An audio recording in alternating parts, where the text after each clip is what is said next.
Těm se vlastně brána poznání otevírá do kořán a přivítat bych měl také i nové žáky 6. a 7. tříd, kteří teda posílí naše sportovní třídy a věřím, že škola, která se v současné době profiluje sportem, takže teda tady vyrostou další šebelalové a další atleti a hokejisti, kteří na tuto školu budou chodit.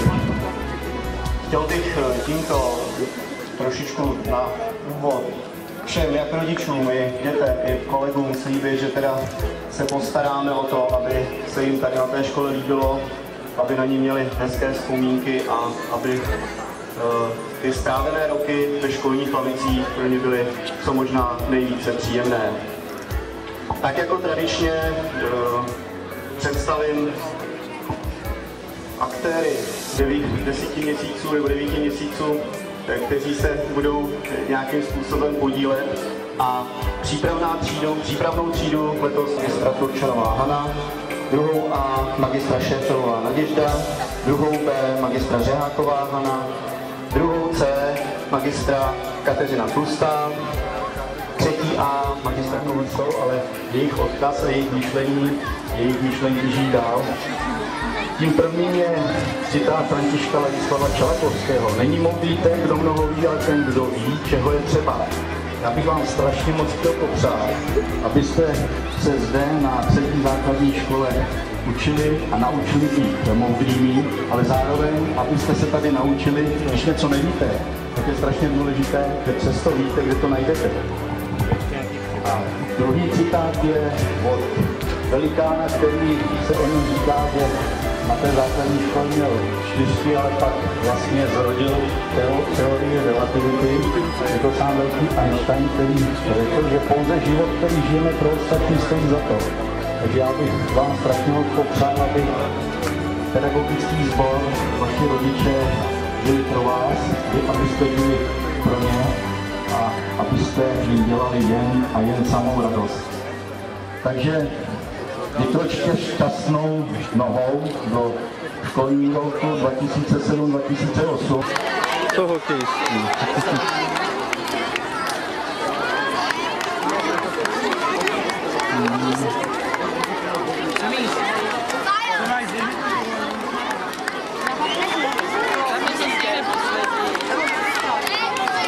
Vstál poslední. To všude uzavírá.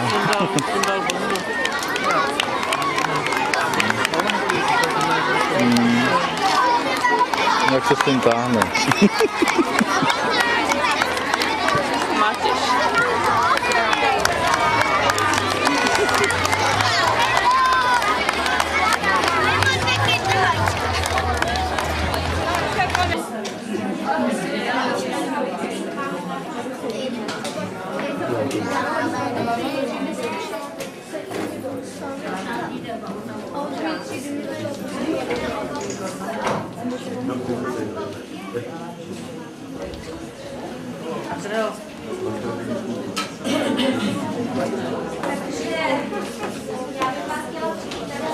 Má nejlepší místo.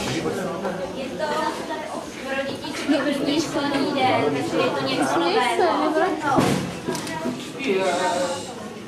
Asi vám bude chtít něco říct, nejdřív na úvod pan Tučár a pak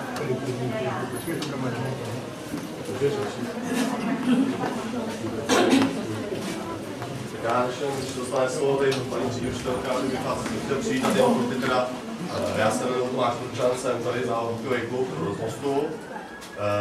Víte, že jsme tu školu jako pod ministerstvem školství a sportu na školu rozšířenou výchovu tělesné výchovy pro lední hokej, atletiku a rámskou házenou. Vlastně tato třída by měla od první třídy až do 9. třídy růst jakoby sportovní. Takže pro ty, kteří jsou tady od nás, hokejisty, tak vás tady vítám jako rodiče, doufám, že budete spokojení, jak teda paní třídní učitelkou se školou, taky s tréninkovým procesem. Pro ty, kteří ještě organizačně neví co, tak vás si přivezeme na zimní stadion potom z té školy a tam s vámi doplňujeme další věci, co se týče výstroje, vybavení, abyste měli podmínky pro sportovní činnost vytvořenou. A doufám, že budete spokojení.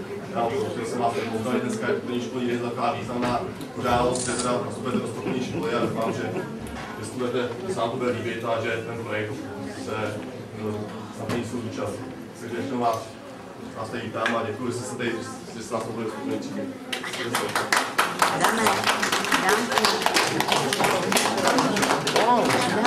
Vážení, dovolte mi, abych se vám představila. Jmenuji se Jana Malanková, jsem vychovatelkou ve školní družině. A chtěla jsem vás poprosit, kdo máte zájem Tak, my jsme si jenom připravili kratičkou básničku, aspoň tak, jak jsme se to stihli naučit, takže vám to teď předvedou. Takže 3, 4. Dobré ráno, dobrý den, tak už tady zase jsem. Chci se učit, pěkně psát, rychle číst a počítat. Práce se mi bude dařit, protože se budu snažit.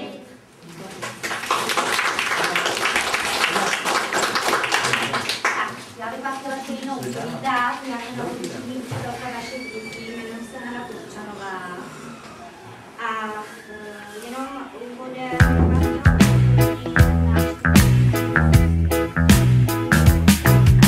Já studoval a budoucnost si budoval. Má máma chtěla, aby země měřič byl. Pak v běhu věcí nastal zlom, já došel jsem si pro diplom. Teď už mě hřeje v kapse, čím se splnil mámin cíl. Mé nadání je všestranné, jsem bystrý, moje sestrané, však strojařina potkala mě asi omylem. Proč já je na tu školu les, když nevymyslím vynález a nikdy nepochopím to perpetuum mobile? Promovaní inženýři, sinus, kosinus, deskriptiva. Promovaní inženýři, kdo je tu inženýr, ať sám zpívá. Promovaní inženýři, sinus, kosinus, deskriptiva. Promovaní inženýři, hlavy študované. Nemám IQ vynálezce ani za jménem CSC, však mám rád hudbu, což je, myslím, povahový klad. Pracujem ani nemrknem, když rýsujeme za prknem, tak není divu, že si chceme taky zaspívat.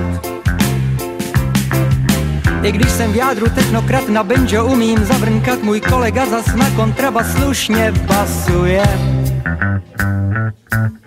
Tak přesto, že jsme vzdělaní, teď klidneme si do dlaní a budem všichni hrát a zpívat, kolik nás tu je. Promovaní inženýři, sinus, kosinus, deskriptiva, promovaní inženýři. Kdo je tu inženýr, ať s námi zpívá, promovaní inženýři, sinus, kosinus, deskriptiva, promovaní inženýři. Hlavy študované, promovaní inženýři, sinus, kosinus, deskriptiva, promovaní inženýři. Kdo je tu inženýr, ať s námi zpívá,